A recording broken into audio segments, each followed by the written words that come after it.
believe that knowledge must be shared and connected, even more so in these uncertain times.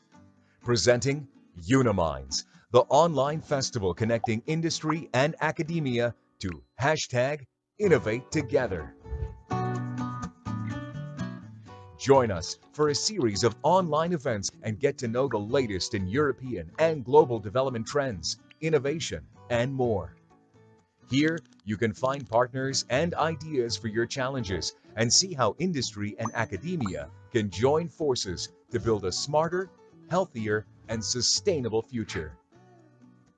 The festival will take place online throughout November with an interdisciplinary program, expert panels, and more.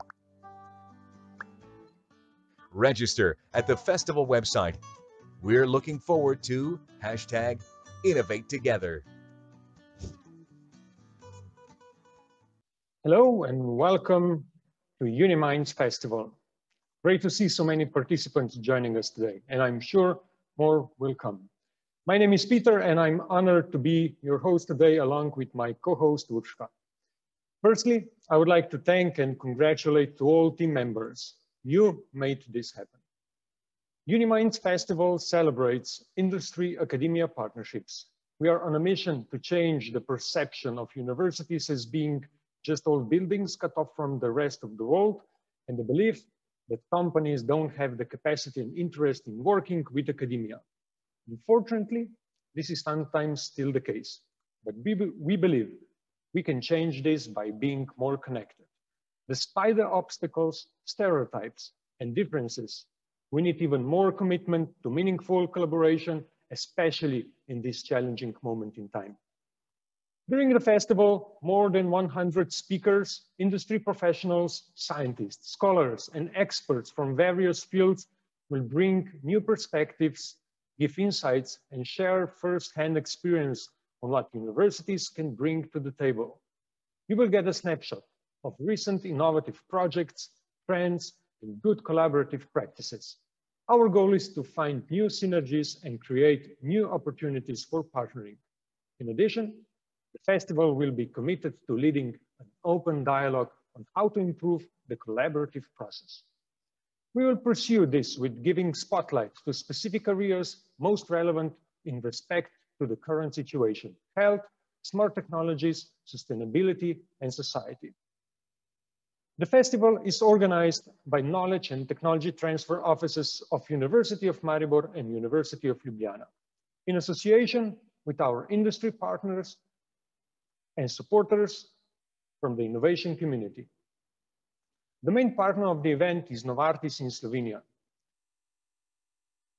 And this festival would not have been possible without the support of the Republic of Slovenia and the European Union under the European Regional Development Fund. Therefore, I would like to invite Tomaž Boh, Director General of Science Directorate, Ministry of Education, Science and Sport, to give an opening statement. Tomaž, floor is yours. Thank you very much, Peter. Dobro jutro in dober dan vsem skupaj, vsem, ki sodelujete in ki boste sodelovali na današnjem in na dogodkih naslednjih dni.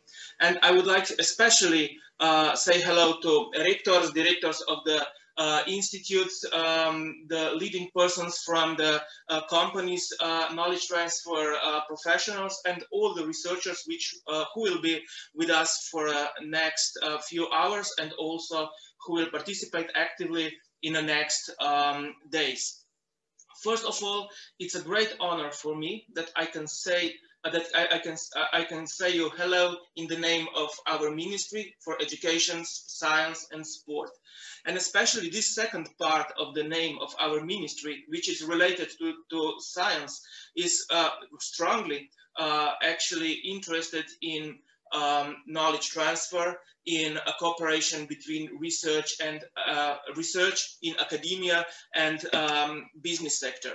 Actually, I have to say that at the moment we are in a very strange situation where the normal communication is somehow challenged. And in this respect, it's even more important that actually you organized the meeting like today's one. While actually in COVID-19 crisis, it actually is very, very clear, that knowledge is the only thing which could help us, which could provide us appropriate information, and which could find the way how to solve the problem. And of course, in this respect, knowledge and science is important for several reasons. First of all, production of a new knowledge. But the second, even more important thing is that actually it works together with the business sector, in a process of knowledge transfer, that we could develop new solutions, new knowledge and new added value, and actually that it could serve for a society as in general. So it means that there is a very, very broad importance and very broad meaning of science. I would like to say that I'm very happy to see that actually the activity supported by our ministry, actually the support to the knowledge transfer offices and the development of knowledge transfer professionals works so well. And today's participants and the meeting and the event in the next day shows that you are in a good way, in a good path to achieve excellent and great results. I would like at the end, thanks you once again for organizing this event, wish you all the best, and actually what is in these circumstances most important, stay healthy and actually do all what is possible to do to help us, to help all the people actually to recovery as fast as possible. So thank you very much again, and goodbye from the ministry. Thank you, Tomasz, for opening this festival and for these inspiring words and identified challenges. Now the festival is open, so let's get down to business. But before giving the floor to Urša, I would like to invite you to post questions during this session in Whova mobile and web app and in Zoom chat box. And with that in mind, I'm giving the floor to Urša, who will be moderating today's panel. Urša, the floor is yours. Thank you, Peter. Good morning to everybody. We'll open the UNI.MINDS festival with a panel discussing the future of our partnerships. Currently, everybody is talking about the negative trend Slovenia is showing on innovation scoreboards. However, Slovenia still has a strong knowledge base and an established track record in industry-academia collaboration. We should build on this. On top of that, innovation and competitiveness are key priorities in the EU. This has created a great momentum for boosting the third mission of universities and capacity building of knowledge transfer offices. Now, why is this important? First of all, this is a clear message that encourages researchers to be more open and engaged in collaboration and innovation. But most importantly, for the first time, this provides researchers with the necessary tools and support. When putting together this festival, enthusiastic reactions from both spheres reaffirmed our belief that the general mindset is changing and we are becoming more open. This inspires optimism. The question is how to exercise this openness even more, how to be more connected in all the three pillars, education, research, and innovation. And what leverage do we need to transform classical collaboration, which is driven by individual interest, to a more open one, where we can talk about the co-creation of innovation for the greater good of society. And last but not least, how can universities take advantage of this momentum and play the key role in building a friendlier innovation environment and thus reverse the current trend? We'll discuss all these questions with our distinguished guests. We'll have 3 keynote speakers, followed by a debate of high-level representatives of Professor Uroš Urlep, Member of Board of Management of LEG, Professor Zdravko Kavčič, Rector of University of Maribor, and Professor Igor Papič, Rector of University of Ljubljana. I also encourage you, as Peter said, to participate in the debate using the chat function in Zoom. Just out of curiosity, let's make a poll to see who's in the audience. I'm kindly asking our technical support to share the first poll. It's very short, so I guess we'll quickly see the results. Oh, this is quite surprising. We have 37% of industry. This is very promising. Also students, incubators, TTOs, policymakers. Wow, I'm very happy. Okay, then without further ado, let me present our first keynote speaker, Elena Andonova. She works at the Competence Center on Technology Transfer at the European Commission. She will give insight into some recent developments at GRC and their endeavors in providing help to member states, building a better innovation ecosystem. Elena, please, the floor is yours. Thank you, Ursa, and good morning, everybody. Can you hear me well? Yes, perfectly. Good, perfect. Well, good morning. First of all, I would like to thank the organizers at the University of Ljubljana, the University of Maribor, for extending an invitation to me today. And I want to congratulate the audience, this very diverse audience, and wish them a very productive and fruitful next 3 weeks. Now I'm going to share my screen. So by way of introduction, I'm part of the Competence Center on Technology Transfer, the Joint Research Center at the European Commission. Now I would like to spend the next few minutes really presenting the Joint Research Center and our activities in the field of creating policy for innovation, but also supporting the development of innovation ecosystems, especially in the region. What I mean by the region, I would say that Slovenia is located in an interesting context from an EU point of view, because it falls within 3 macro-regional areas. So one is the Alpine, another one is the Adriatic Ionian, and the third one is the Danube. I would also mention our active role in supporting cohesion policy. And I think in this context, the information will be most useful to our Slovenian stakeholders. Why? Because cohesion is about really harmonizing the well-being among member states, and basically the East catching up with the West in terms of best practices for research and innovation. Now we all know that we are facing numerous challenges as we speak, from imbalances in our environment to health crisis like the current we are facing at the moment, also the economic problems, unemployment, and this motivation to increase competitiveness in Europe. The solution to such challenges, of course, is very important to be tackled by the policymakers. So what is the JRC actually doing? The JRC is providing, or rather supporting, the evidence-based policy-making cycle. In an essence, we are the research hub, the science hub, if you like, of the European Commission.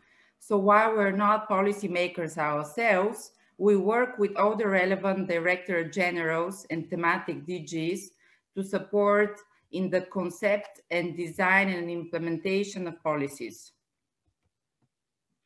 Few words about the JRC.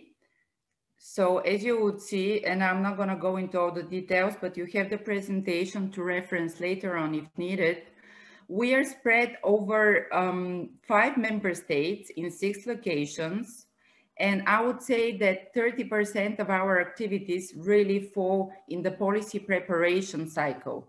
Then around 70% of the activities are used to help the implementation of policies. What does that mean? That we work internally with our internal stakeholders, the other DGs, but we are also very active externally. We're working with the communities, the member states, the relevant managing authorities. I'll give some examples later.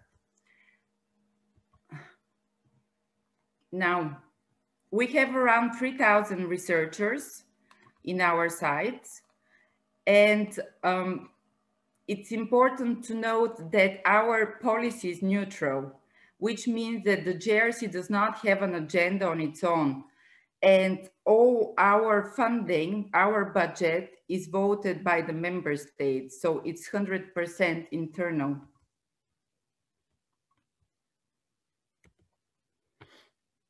Now, our budget, as mentioned, internal, comes to around 400 million euros a year. And with that budget, we managed to support around 120 actions related to policy making annually.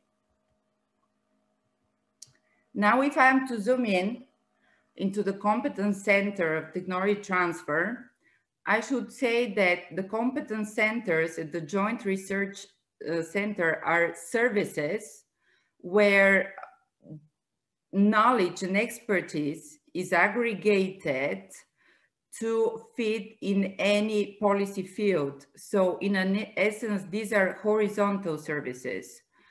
For example, technology transfer can be relevant to many fields, whether energy or health or transport and logistics or agri-tech.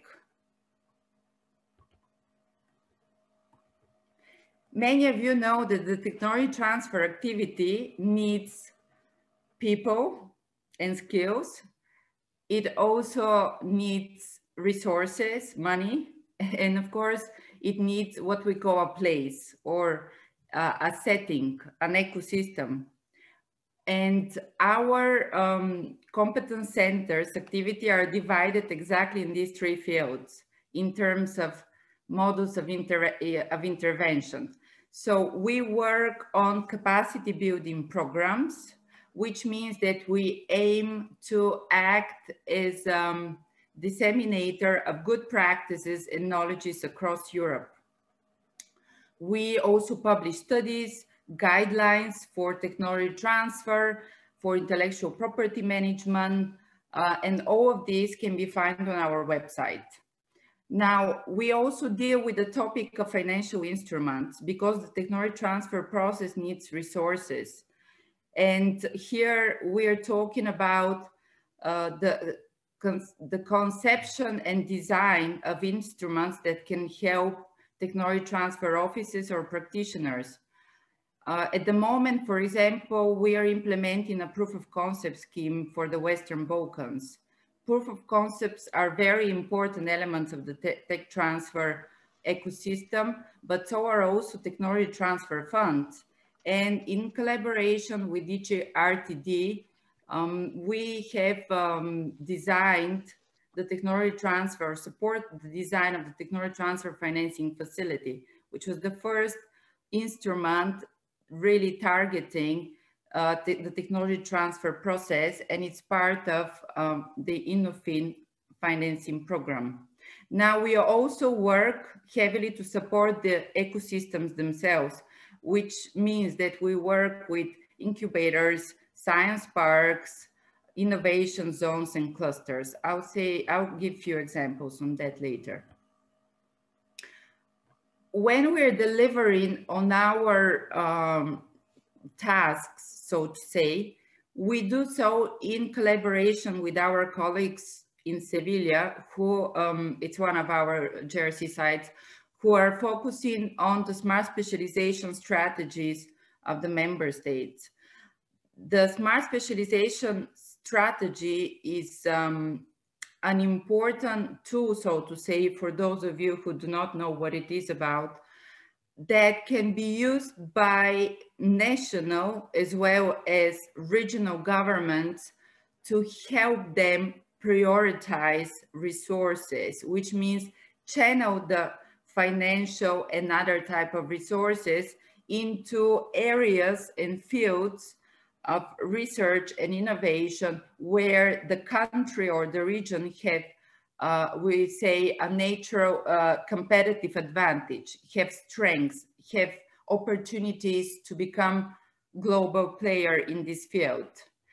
Furthermore, the smart specialization strategies are ex-ante conditionality for structural funds. So they are very important when we discuss the creation, the update, the setup of research infrastructure, for example. Elena, sorry, I will just ask you to wrap it up a bit. Yeah, sure. During the last commission, Commissioner Moedas published a study on open innovation, open to the world, which highlights very clearly the various modalities of interaction between industry and academia. I would suggest that our participants have a look at it. One of the elements that was highlighted was the possibility for industry and academia to come together in the co-creation process. As a result of this, JRC took a decision to open our research infrastructure. What does that mean? Now researchers from across the member states can actually come to our research sites and perform research projects which are policy relevant and also market driven. And here is the important part, the part of IP or research commercialization, the third stream, as you said, Ursa. We have taken this to another level. I will not go into details here, but to invite not only researchers, but also industry, which means predominantly startups and small and medium enterprises, to participate in our pilot projects on living clubs. At the moment, we have currently a co-open, and anybody who is interested should have a look at that on our website, in two fields, in future mobility and future energy solutions. The idea is that we bring together on our 200+ research laboratories, SMEs with our researchers and other researchers to come in the co-creation process. Why? Because we want to collect evidence on co-creation, and we want to support policy making, as well as we want to ensure that social impact is actually achieved. Very quickly, I'm going to give you a couple of examples of other work that we do to support the innovation ecosystems. In Bulgaria, on request of DG Regio, we performed a study, or rather provided a strategic roadmap for the development of 14 centers of excellence and centers of competence. The budget of the project was over 200 million, structural funds invested, and it was very important for us to provide a strategic guidance to the Bulgarian authorities and the centers so they can ensure sustainability of those centers. We have done a similar project at the Technology Innovation Park in Košice in Slovakia. This project was in an earlier stage of development, at the concept or design phase. The earlier the intervention, the earlier the stakeholders are brought together, I would say the better. And last but not least, we have completed, and as a matter of fact, we're just about to publish by the end of the month, a study on public-private partnerships. As we know, the traditional models, or rather meeting point of business and academia, were the science and technology parks. But this concept is now evolving, and we are also seeing the emergence of innovation districts and clusters, such as MIND in Milano or Here East in London.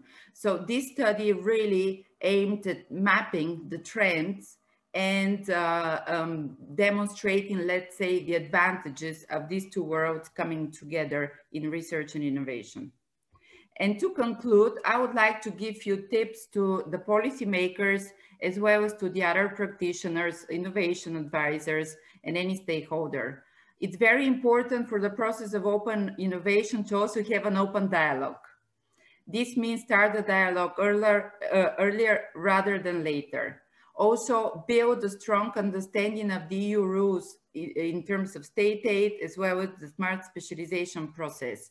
We know that academia and business have different motivations often, but it's very important for the policymakers to find a common link and to bring them together. How can you do that? Also provide incentives in the form of, for example, targeted grants.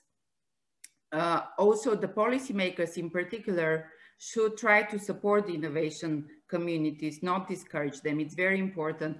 And I would reiterate the importance of skills for entrepreneurship and skills development for innovation. Thank you very much, and I'm open to any questions.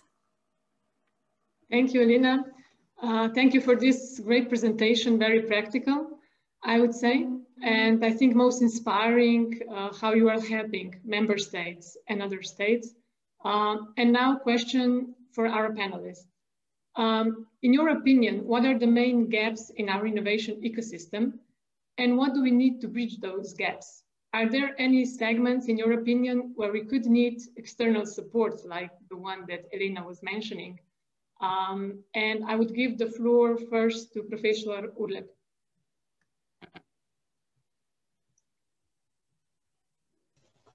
And everybody can join on the floor with the camera. Yeah, thank you.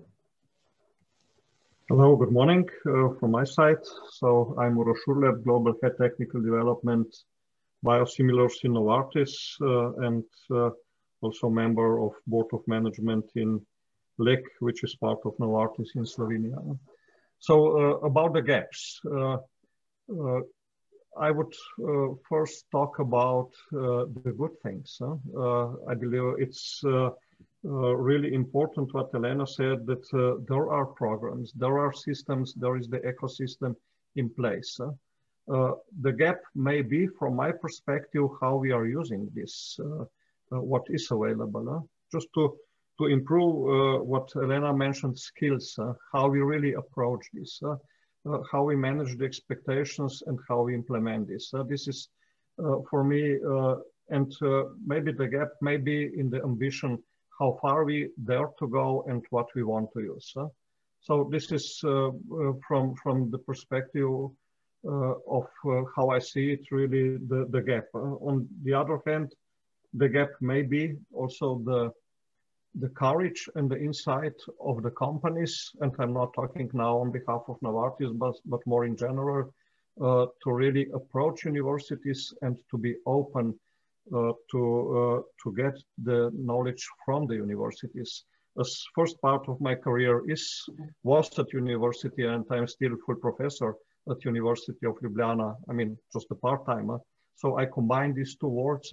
I see that the gap may be in the barrier, how we could come better together and how we could really collaborate more. Thank you. Professor Kacic, maybe to you. Thank you. Yes, I think that there are many aspects that has to be addressed. First of all, there is a culture of environment where university as industry cooperate. At the university side, of course, we have to unveil our knowledge and we have to make the other partners aware of what are our potentials. And on the other side, the industry should actually know that their future, their development is strongly connected to the universities and to the use of the knowledge that there is available from the side of the university. And on top of that, of course, there is a system on the, I would say, national level that would foster such cooperation, that would include incentives, as it was said before, to actually stimulate such cooperation. We have many good practice in the Europe, like in Scandinavia or Germany, Austria. Of course, every country has its own system, but the idea is that this system has the elements adopted to the broader society, their culture of thinking, and that actually tries to use all the possibilities and all the potential that all the stakeholders has. And in Slovenia, I would say that we have to work in all of these aspects at the moment. I would say that what we need is a new knowledge transfer system that would actually be an answer on the critics that was, I think, that last year also shown by external evaluators in our parliament. So I think that actually although we have a good cooperation already now between universities and industries, this is not done on system level, but it depends more on a particular culture of company like Novartis is a very good example of how this should be done, and also on the side of universities, where this is also connected to some researchers and not as a whole the organization. Thank you. Thank you. And Professor Papic, what would you like to add? Yeah, thank you, Ursha. I would continue where Zdravko actually ended the story. But probably if we talk about the different gaps, probably there are different levels. First is the level of the university, then is the level, national level, European level, and so on. It's not always the question why we are not doing so well. It's not only the question of financing, of funds. I believe we have many issues that we have to solve primarily, if I talk about our university at the level of university. I'm coming from the Faculty of Electrical Engineering. We have excellent collaboration with industrial partners, but that's not enough. On the other side, you know, we are a comprehensive university. We have social sciences, humanities, and in many cases, we have some kind of concerns coming from the other side that we are collaborating too much, that there are too many projects with the industry, and that it somehow depends on the industry, that industry is trying to influence what we are researching and so on. So I think the first step is to establish a good culture within the university. And the point is not that, I understand why these concerns are coming from, let's say, from the side of social sciences and humanities, because we have a lack of financing, general financing of universities. And of course, if engineering is able to get additional funding from the industry, the perception would be that, you know, the government will expect similar things also from other faculties. I said, no, I will never support this approach. But on the other side, please don't oppose faculties in the field of engineering if they are trying to establish good collaborations with the industrial partners. So that's at the level of the university. Then we have national policy. I don't know if it's well known, especially for our guests coming from other countries. In Slovenia, it's still today not possible that university would have a share in a spin-off company. It's forbidden. It's not allowed. I established my spin-off company more than 10 years ago. That was a problem at that time. In 11 years, the situation is the same. So that's at the national level. And of course, we have many options at the European level, but first, I believe we have to solve some issues in our heads, then at the national level, and then we will be able to take advantage of all mechanisms that we have at the European level. Thank you. Okay, maybe just a sub-question, but then can we do it alone, or do we need external help, right? So this was kind of, if we build on what Elena said, right, that they are offering this kind of help to the member states. Do you think that would be useful for us? If we talk about... Okay, thank you. Okay, that brings us to, I'm glad that everybody mentioned culture, because that brings us to our next keynote speaker, Tom Hockaday. Tom was the CEO of Oxford University Innovation Ltd from 2006 to March 2016. Currently, he is well-known independent technology transfer and innovation consultant. He's the author of the book, Technology Transfer, What It Is and How to Do It. Tom, in your book, you explain that you prefer the expression innovation community over innovation ecosystem. And this indicates that innovation, as much as it is about technology, it's also about people and their ability to work together. I think in Slovenia, we need to think more about that aspect. So Tom, please tell us more. Thank you, Ursa, very much indeed. And thank you, Elena, and thank you to the fellow panelists. I will now share my screen. Always the most worrying aspect of these presentations now, but I think it has worked. So very good.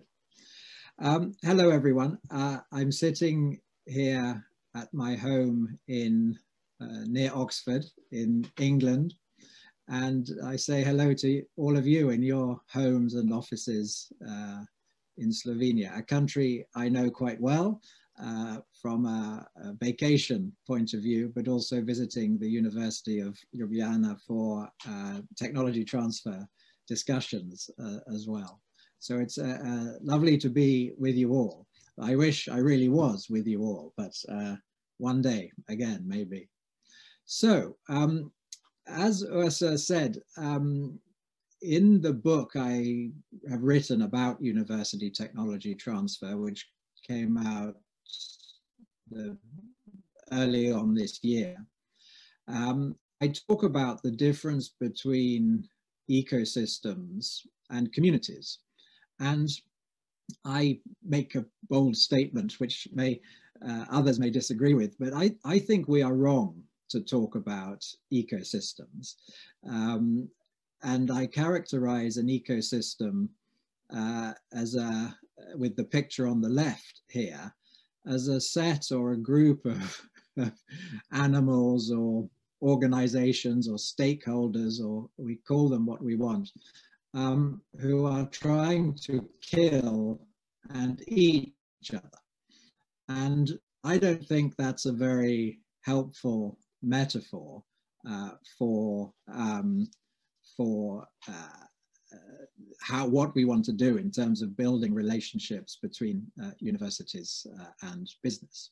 So I like to talk about communities, and I think if we could shift the dialogue towards community, we would be in a stronger position, because we would recognize that we're all people living together at a local or regional or national or international level, trying to do things which help ourselves, which help other people as well. And we may think more creatively and positively and successfully from a community point of view. This idea that we're neighbors trying to get on with each other and trying to do similar things, not necessarily the same, but in general work together successfully. And so we have this concept of the innovation community and who might be involved in that. And I put you or me, all of us, we put ourselves at the center of these things because we are all essentially egocentric. And we think, who else do we need to connect with? Who else do we need to know? Who do we need to talk to in these communities? And this slide is primarily from the perspective of the university and the University Technology Transfer Office. And you see a whole lot of boxes there of types of organizations and companies and businesses and government and all sorts of things. And the thing to do is to think through who these all are, what sort of connections we have with them, but think through the boxes and recognize these as people, and think about building relationships with people in all of these different organizations. And you will look at this and you will think, why is that there? That something else is missing. And that's fine. You can develop your own concept relevant to you. And this very much feeds into what I have observed over many years involved in this activity, that we talk a lot about transactions. We talk a lot about doing deals between universities and industry. So we do a deal, a research funding contract from industry, a collaborative research agreement, or licensing out technology, or investments into a spin out. These are all transaction based. And I'm a great fan of transactions. I think we have to do transactions. We need to do deals. But you can only do a transaction after you have built the relationship. So I think we should recognize where our priorities can be, which is first build the relationships so that we can do the transactions. It's very unusual to enter into a commercial transaction when you don't know the people, when this is a university industry type transaction. Of course, we all buy things online all the time, every day possibly, where we don't know the people, but that's not what we're talking about here. Here we're talking about transactions between universities, companies, big, small, whatever stage and age of development in all areas, involving government agencies as well. And you need to know the people before you can do the transaction. I think another really important part of this whole arena, if you like, is this question, who wants what? So who is involved? And we can look at it from the university point of view. We can look at it from industry, investors, government, society. Each of these different people or groups have very different perspectives on what they may want from a more healthy innovation community in their region, in their country, and also what they may want for their particular institution. And from a university perspective, in the what do we want, sometimes there is a question about, do we want royalties and spin out shares? Is that important, or do we recognize that actually we are unlikely to make much money from those? Do we want research funding in the university as a priority? And perhaps away from the income side, what we actually want, all of us, is to create impact and to deliver benefits from university activities. And we do this very often by telling the stories, and we believe this will help to build the reputation of our institutions. So the question, who wants what? And that leads into this point for technology transfer in particular, to think about what is the purpose of the Technology Transfer Office in your university. I think this is as relevant to all of you in industry and business and your companies. What is the purpose of your company? But particularly here, what is the purpose of the TTO in the university? Think about it, write it down, discuss it and debate it within your university, and get a consensus, get agreement, because very often universities that I have seen have started to think, okay, how should we do technology transfer? How should we build good relationships? Without first asking the question, what are our objectives? So I frame this on this slide in terms of what, then how. What are we trying to do? How should we do it? And quite often, and I've seen this in many instances, okay, how can we do tech transfer better? Well, that's question number 2. Question number 1 is, what are we trying to achieve? And that can be, what do we want, what do we not want, but then how to achieve it in detail. And quite often, even at national levels, let alone university levels, one sees the discussion about how can we fix it before the discussion, what do we actually want to achieve? And finally, to talk about culture, as Ursa and all the panel members have mentioned. Culture, we are probably encouraging people to get involved in culture change. Change is difficult. It can take a long time. And what I've seen elsewhere, certainly my experience in the UK, certainly experience in Oxford, you're looking at a 5 to 10 to 15 year program of changing culture and getting across the messages that collaborating with industry is okay. And maybe the flip side of this for you in companies is to think, well, yeah, actually collaborating with universities is okay. And to realize that these two great communities, universities and business and investors, are natural partners, as others have said, and I think we all know the way we can help each other. So, you know, taking the commercial route, if you are a university researcher, whether you are in social sciences or engineering or arts and humanities, getting involved in business relationships is okay.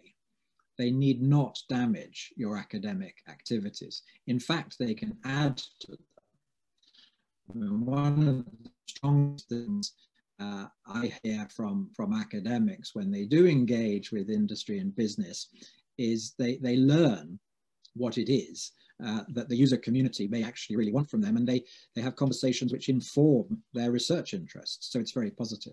Also, patenting is okay. In an open innovation context, it's fine. It's okay to patent things. You're protecting them and then influencing who can use them for what. And you're managing from a university point of view, you're managing the risks involved, a reputation, and the way that you want these innovations to be used. And I'll just finish by talking about reputation.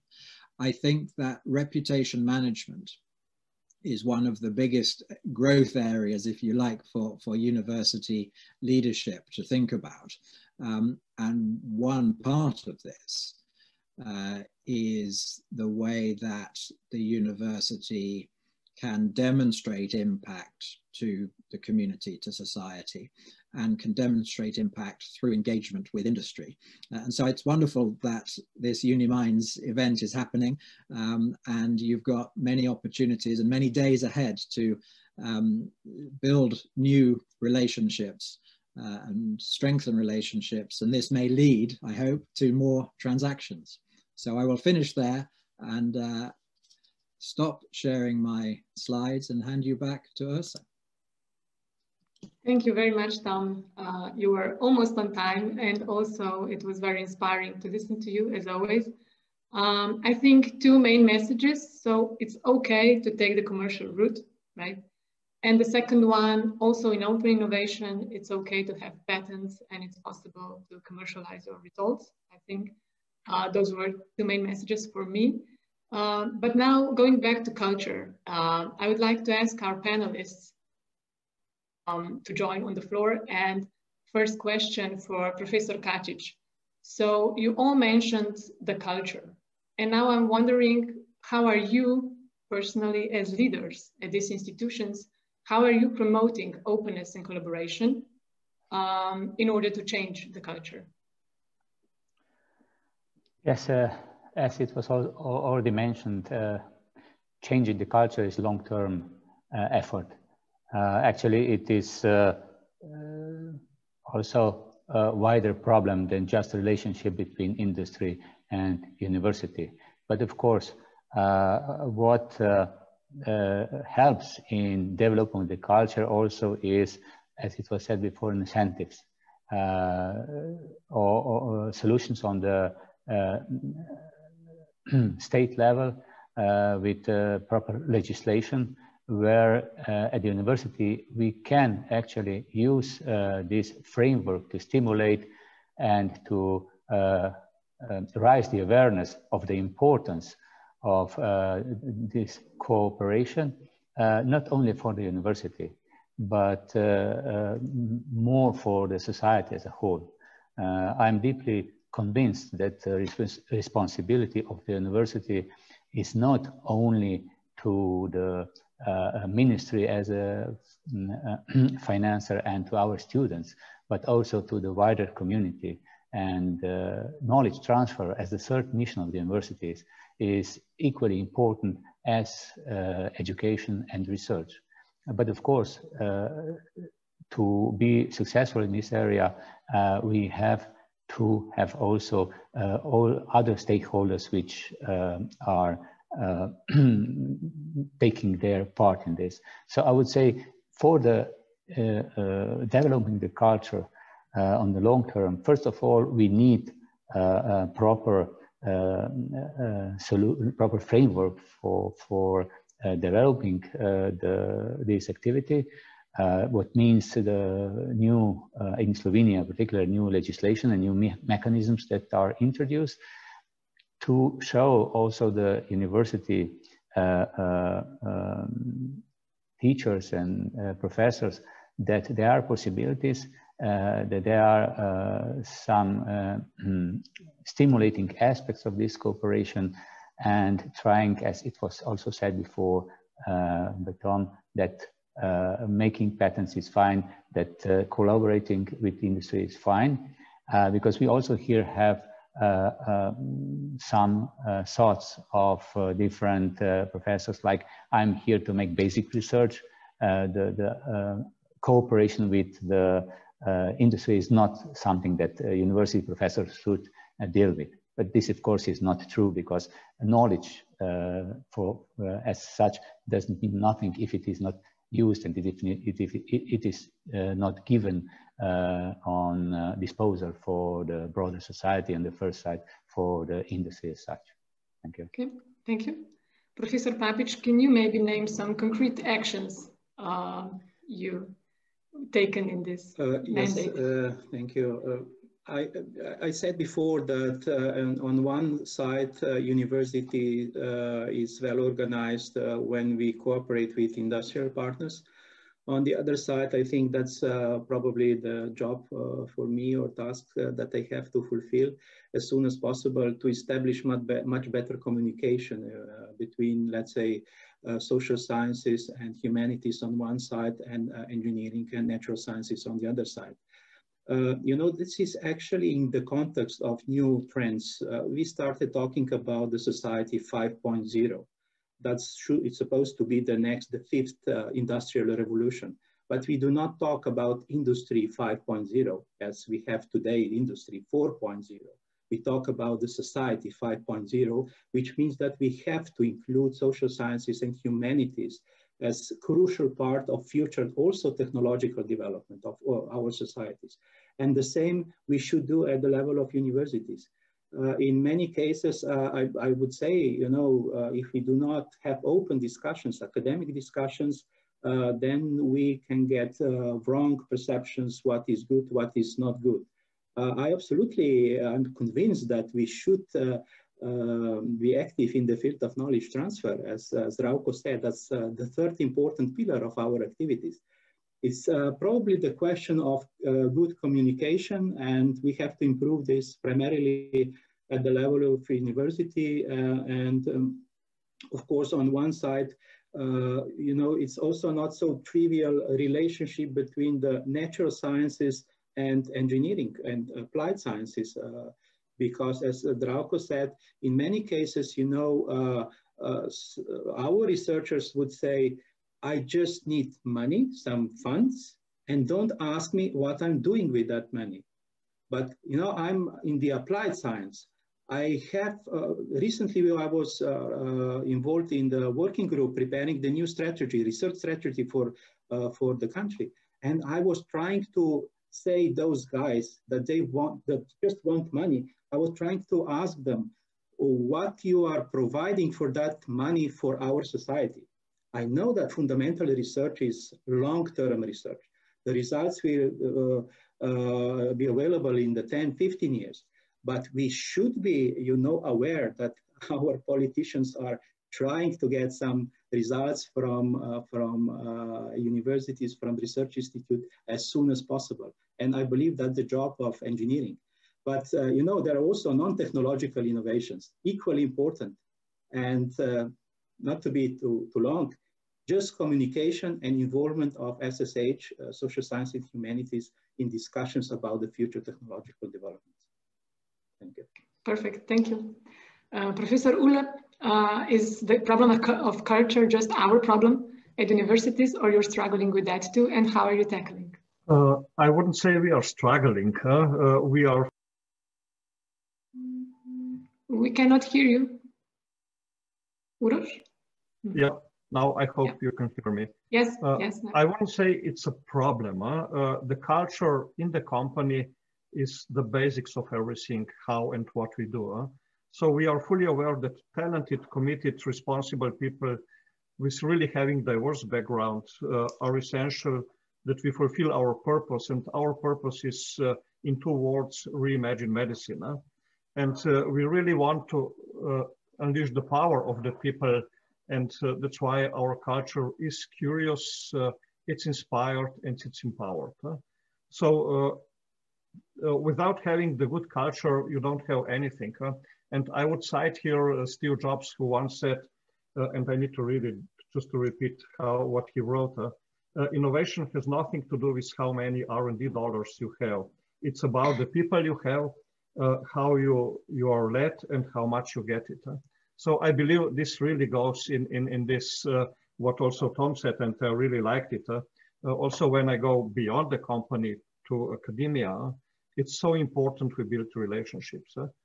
And then we do translations, and we do this very intensively because we are fully aware that only the openness in collaboration, openness in science, openness in the mindset we have can lead us to joint success. And the major thing is we are a knowledge-driven company. We don't have all the knowledge inside. We will never have it.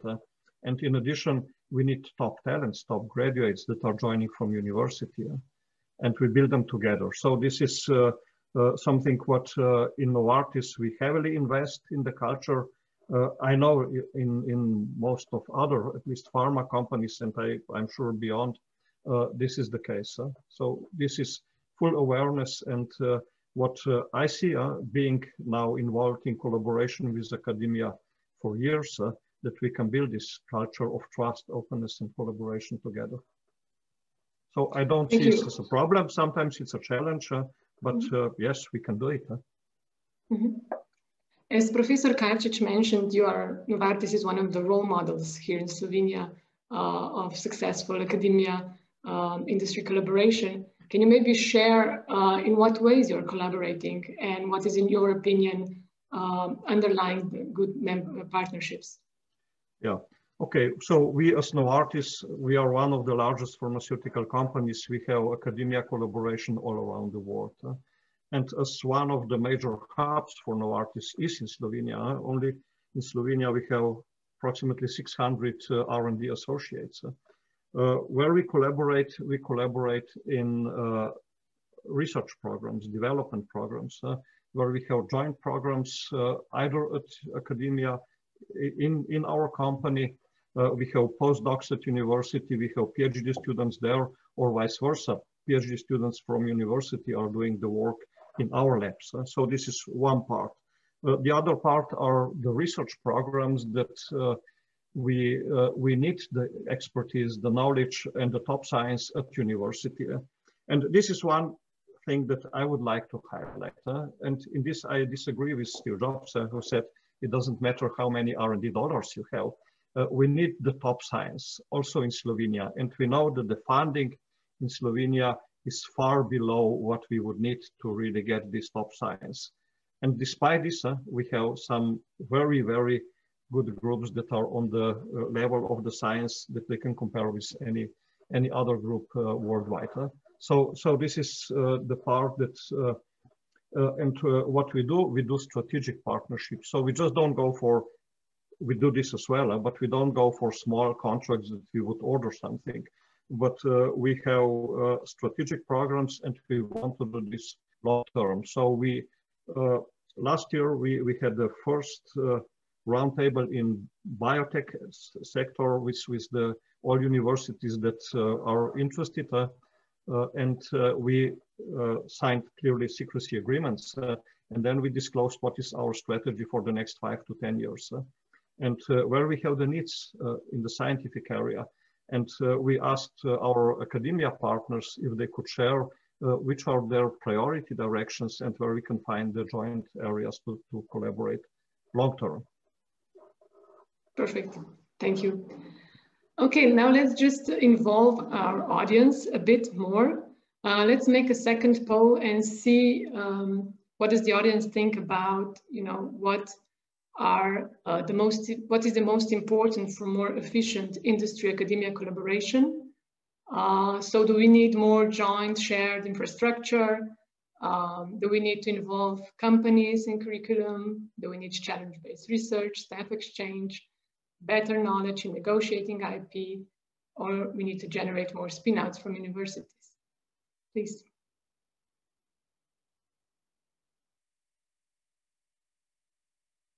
I'll give you a few seconds and we'll show the results. You can choose multiple, you have multiple choices.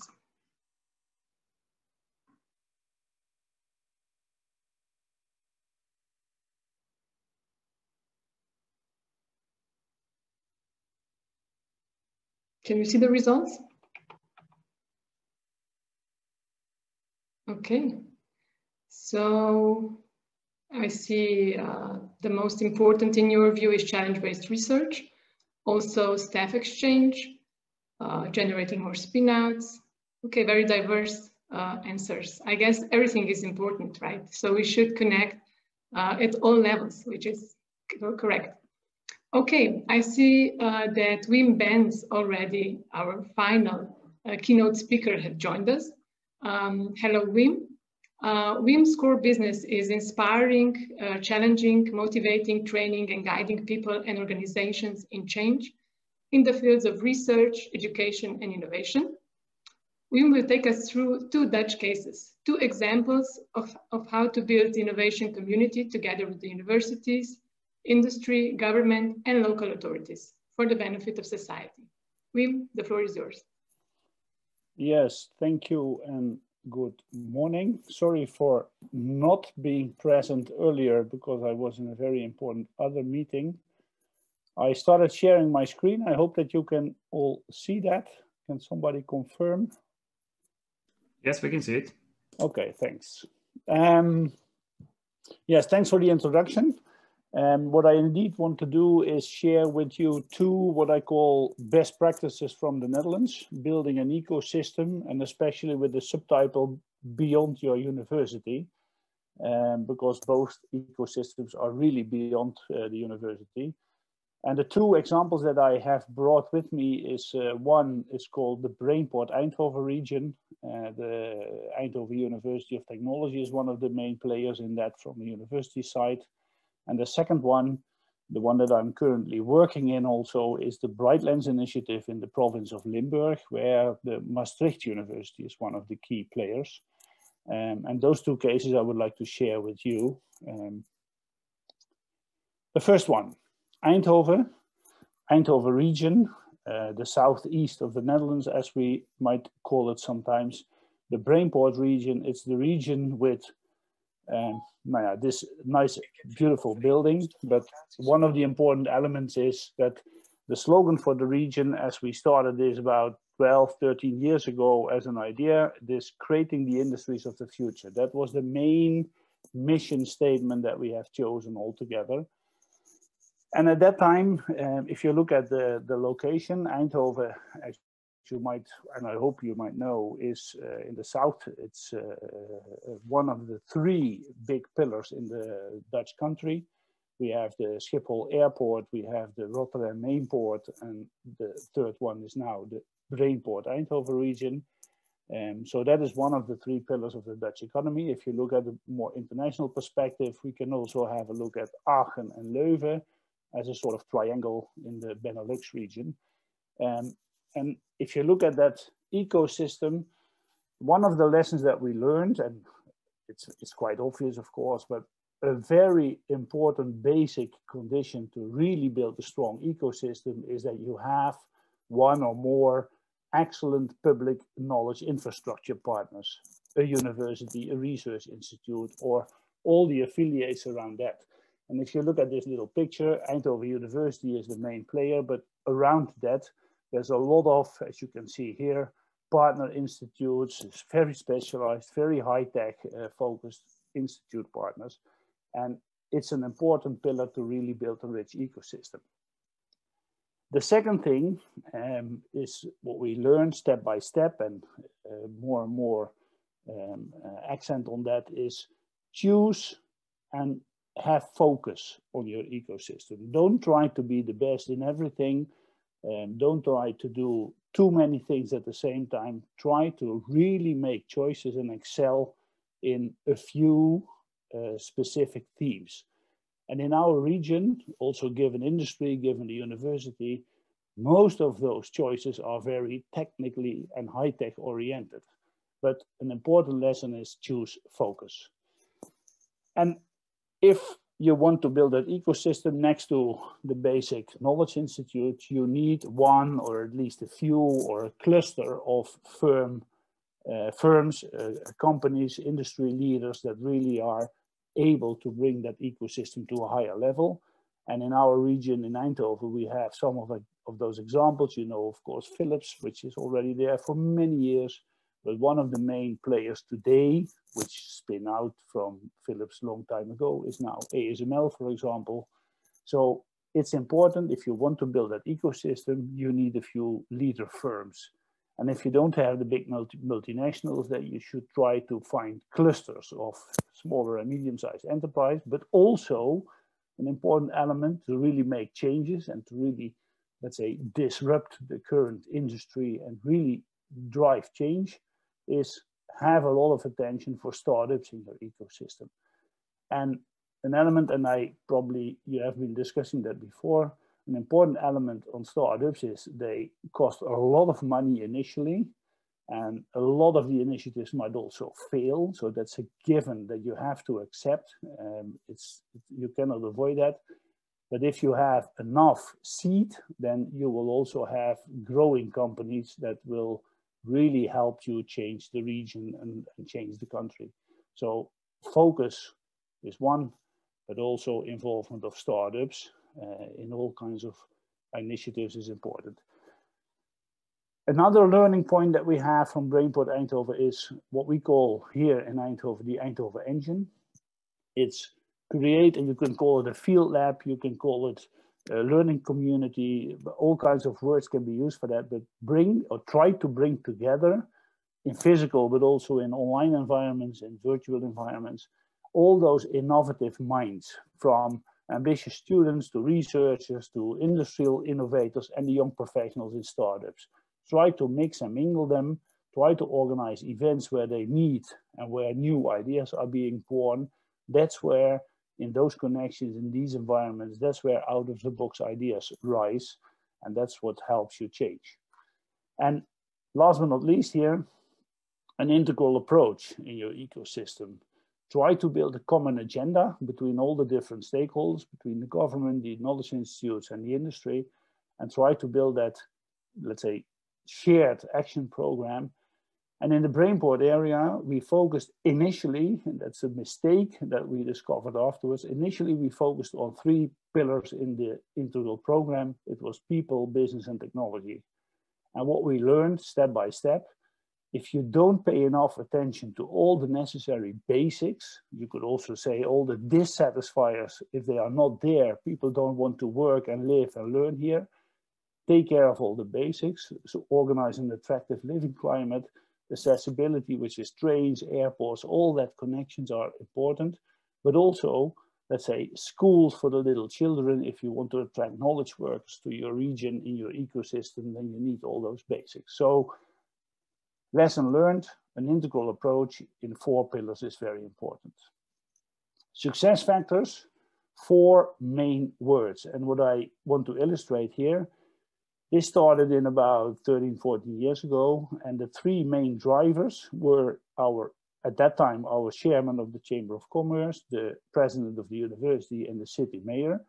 And the good news, and it sounds crazy and very simple, but the good news was those 3 had small egos.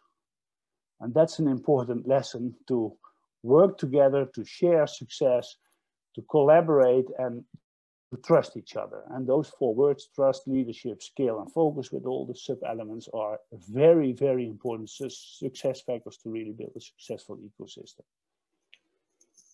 And what you will always see, if you start something like this, you have a common agenda, you have all the stakeholders involved, then somebody's position changes, or in politics something changes, or the CEO of a company changes.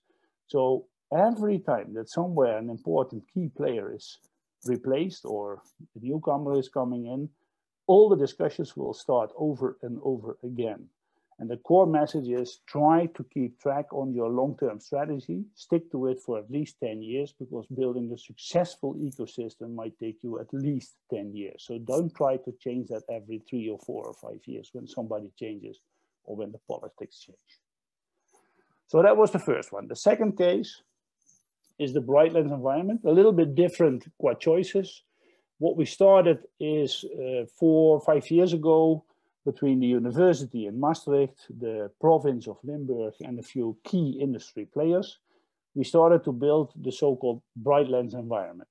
And Brightlands, in fact, is 4 campuses, physical, local campuses. One in Sittard-Geleen, one in Maastricht, one in Heerlen, one in Venlo. And all those 4 campuses are triple helix based. They have one identity as such, so internationally branding as Brightlands. And they all 3 have the university as 1/3 of the shareholder and the province of Limburg as 1/3 of the shareholder. And in the 4 different areas, there's a 3rd partner, respectively DSM, the hospital, APG, which is the big pension fund, and BASF, all well known, I think.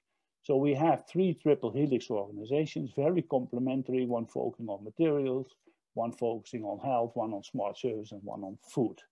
And building those 3 companies, because the campus is now a company, that is the ecosystem, including all the necessary facilities that are needed to really build it. And if you look at the province and the regional map, this is a little map of the region. The province is located like this, and the campuses are as a sort of access through the province. In total, very rapidly growing campuses. On those 4 physical campuses, today there are more than 400 companies located. There's over 13,000 people working there. And last but not least, we brought our students from university, but also from some of the polytechnic universities. We brought those students to the campus. So instead of the company to the university, we brought the university to the companies, working together in physical campus environments that we are building upon. So the ecosystem here could be seen mainly as a campus, including an ecosystem, including programs, including research facilities, including communities. So the campus is driven on those 5 pillars. The most important one is that the basic mission is based on global challenges. An important element, as in the same case before, excellent science and education is an important driver, and you need those facilities and people.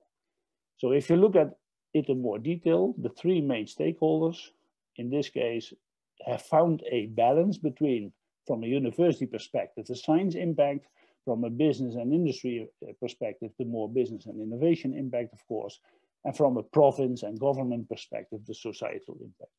And it's always a trade-off between those 3 and finding the proper balance. And sometimes one has more accent than the other, but basically all 3 are important in the triple helix. And it's housing, it's buildings, it's facilities, it's labs, it's infrastructure, but more important, it's people. So it's not only the basics in terms of physical assets, it's people. People make the difference in the ecosystem. Get all those people, old, young, all nationalities, internationalities, but also startups versus senior people in industry, big companies, small companies, bring those people together in physical, in lab and shared facility infrastructure. We have a huge amount of shared facilities that we have been bringing into a company structure as, let's say, subsidiaries of the campuses. And every lab has its own structure, but the whole principle of all the laboratories and infrastructure is that it's based on shared services. Everybody has access to it and pays whatever they use. And last but not least, also here, the vibrant community of people. People make the difference. So organized networks, organized communities, organized teams. And key issues here, a few words, and I can talk for hours about that. Again, here, we have all together university, province, and the 4 partners. We have a long-term agenda with a horizon of more than 10 years, long-term commitment, therefore. We know that we have to invest quite a lot of money, and that the benefit is an indirect benefit from which we all have the gain. So the campus is not profitable as such. As a company, it's not profitable. It costs money, but the gain is somewhere else. It strengthens the economy, it creates new jobs, it makes the university more attractive, so international students and researchers want to work there.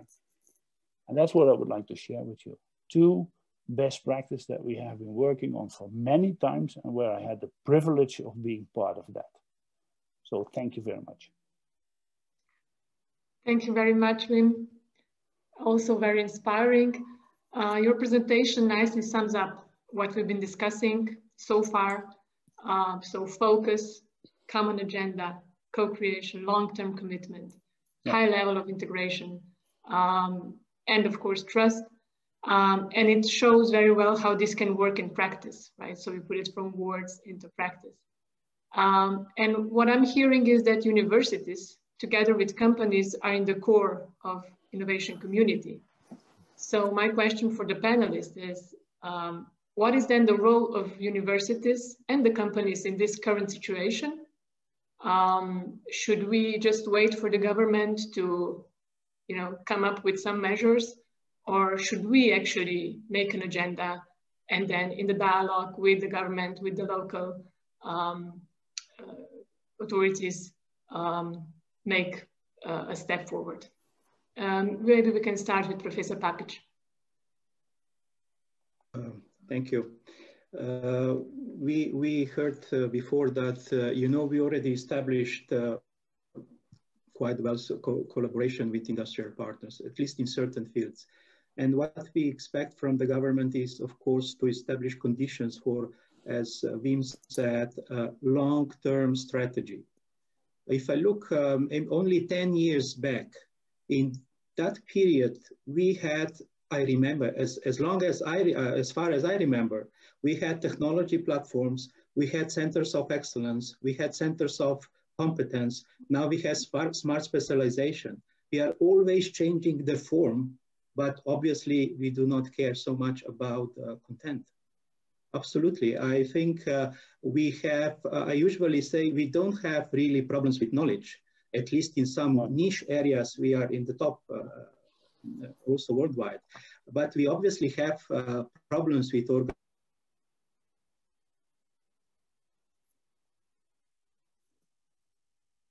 Okay. I think we have some problems. What's to do with that knowledge together?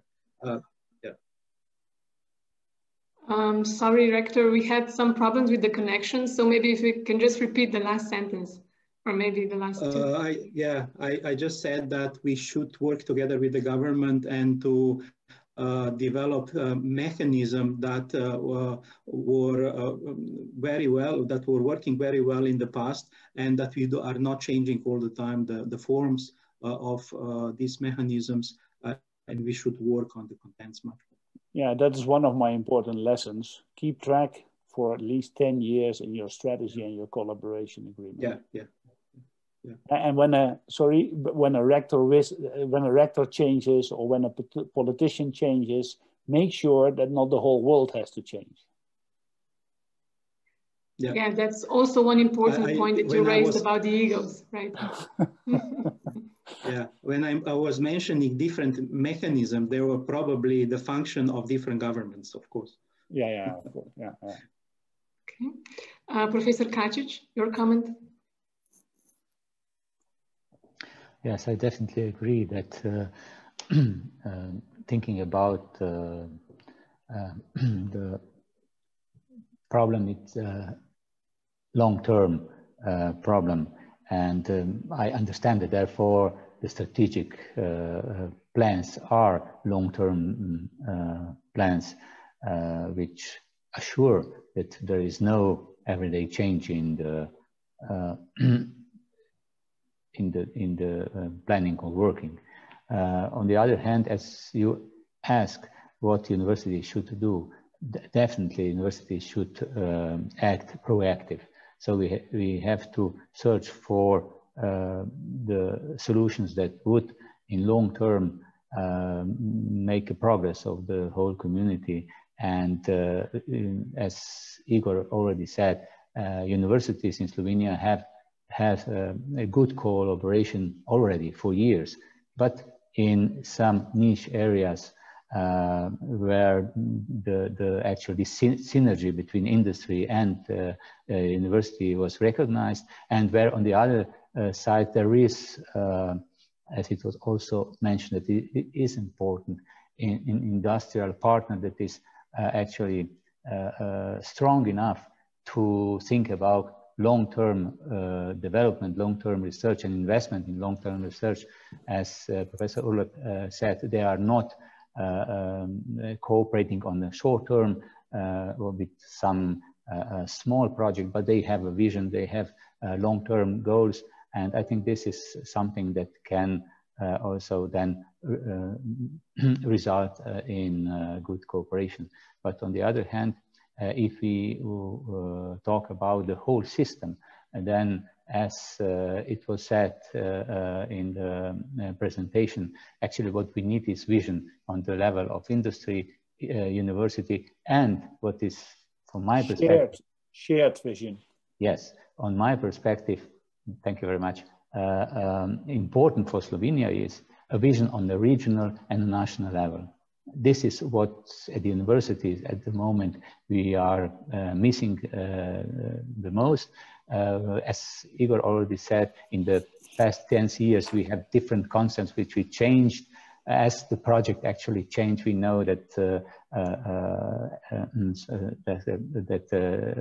particular mechanisms last as the project lasts. When the project was ended, then everything was forgotten and we searched for another mechanism. This is not okay, and we have a lot of good practices where we can actually learn a lot.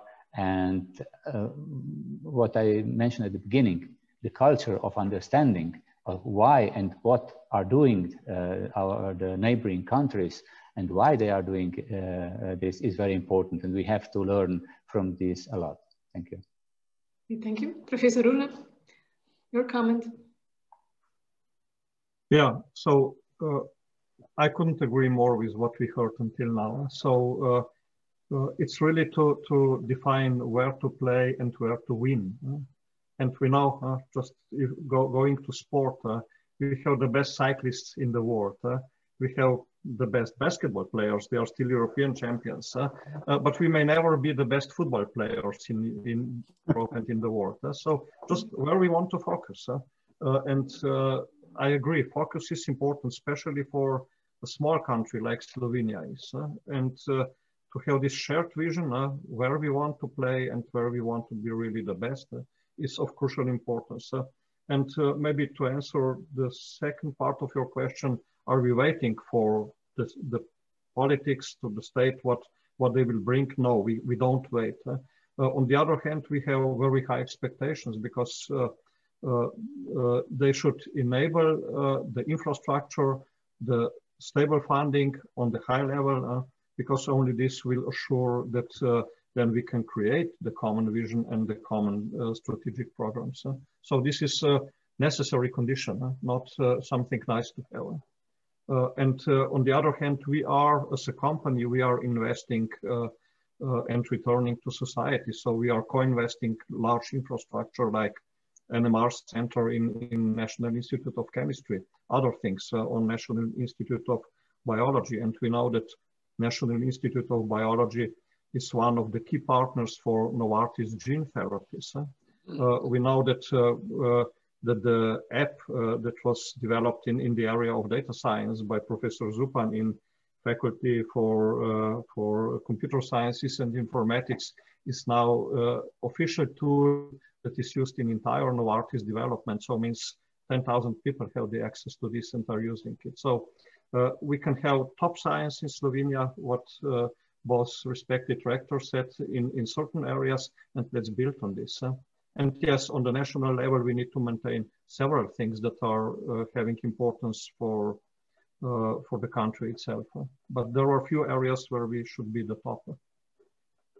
Okay, thank you. We have one question from the audience, but we really have just a few minutes left. So Professor Blaž Zupan is asking whether it's desired that university employees are co-owners of these companies. It's a question for Rector. Rector, can you just please shortly answer that so that we can wrap it up? Yes, very shortly. I'm one of these co-owners of spin-off companies of the University of Ljubljana. Actually, I established the first official spin-off company of the University of Ljubljana. Okay, so this is supported and we are working on it. This, yeah. I would like to have hundreds of them. Okay, perfect message for our researchers. And then I would just ask our keynotes for their last thoughts, maybe what they've heard today, and maybe how we should continue this dialogue in the future. And we really just have 3 minutes or 2 minutes left. So Elena, Tom, and Wim, if you can just maybe wrap up. First, yeah, Elena. I'll try to be very quick, but the panel was so insightful and I heard very relevant and good messages. So it's very difficult really for me to summarize super quickly, but I'll try. So Elena, maybe you can just focus on, because we said what we need, the vision. So can we maybe get some external help from, institutions like GRC, OECD, or WIPO that are doing that? Do you think that would be helpful for us? Because obviously in all these years, we didn't manage to do it. So. Okay, that's a good question. So the quick answer is, look, for any problem that can be solved by advisors and experts, you don't need us. There are many people out there who can help you build a proof of concept program at your TTO or educate on TT activities your researchers. For ecosystem problems, we can intervene, we can give a hand, and we are doing that across several member states. The way to engage, and you understand, we are with limited resources, so we do tend to work directly with the public administration when a clear issue at an ecosystem level or community level has been identified. And in cases where we can make a difference, so we bring more weight, whether it is related to activities or questions linked to state aid rules or smart specialization or policies dictated by various DGs. So yes, we can help, but it's more of a top-down approach. However, I should say that we have managed at our unit for the past probably 7 to 8 years, a community of practitioners in the region. And these are around 2,000 members who come from countries from, let's say, the Czech Republic and Slovakia, going east towards Ukraine, Moldova, Bulgaria, Romania, Greece, the Western Balkans. What we're trying to do is to engage connectivity. And I think this is something that was already mentioned in the panel that is very important, whether at the national or at the regional level. If anybody has a particular question, they can always, even practitioners, engage via the competence center or technology transfer. In terms of help, usually this is done via, as I mentioned, the public administration and the DG responsible for the geography. In the case of Slovenia, this will be DG Regio. But just very quickly, Elena, sorry, I need to interrupt you because we have another session and we just have 1 minute. So maybe for Tom and Wim, we're really out of time. Maybe we can continue the debate in Uhuva. Very quick, I will say, use the word community and not ecosystem. And number 2, have a party. Have lots of parties. Get everyone together. Yeah, fully agree. I think this is exactly what this event is, right? It's a party and getting everybody together. So Wim, just 1 sentence, please. In 1 sentence, I illustrated 2 best practices, and it's really 2 best practices, but there are many, many more in other countries in Europe. And I would really invite you to continue on that in more detail in whatever session, masterclasses via the ASTP network. Tom is also active in that. We can really share with you lots of examples and you can really learn from that without reinventing the wheel. Okay, thank you very much. I really want to thank everybody from the bottom of my heart for all your time and also in the preparations and everything. I really enjoyed it. I hope it was useful for our audience. Thank you. Stay tuned for future events, and I hope we can continue this dialogue in another possible way. Thank you. You're welcome. Thank you, Ursa. Thank you all very much. Thank you. Thank you, Ursa, and all the panelists for great insights. I think you agree this has been awesome. Unfortunately, time goes fast and we have to go on. We will keep the debate, as Ursa said, alive in mobile and web app, which also enables you to meet the speakers, the other attendees and organizers, talk to them, create discussion topics, meetups, share articles, and more and more. There are already links in the Zoom chat box, which will guide you on how to download and use the mobile app.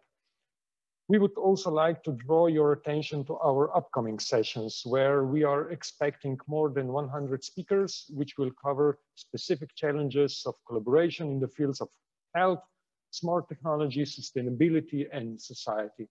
More on the link in the Zoom chat box as well. We hope you truly enjoyed this session. Your opinion matters to us, so please give us your feedback. Go to Huba app in the agenda, find this session and rate it, or click in the link in the Zoom chat box. In a minute or so, we are going to start our next session, which is going to be super interesting.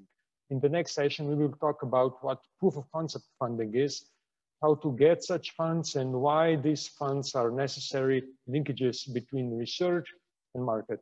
After that, we will announce winners of the first call of innovation fund at University of Ljubljana. Suspension continues until the very end of the next session. Therefore, do not close connections and stay tuned. See you again on the same link after just a little short break. My name is Peter. I wish you a successful UNI.MINDS festival, and I thank you for joining us at the opening session. Innovate together.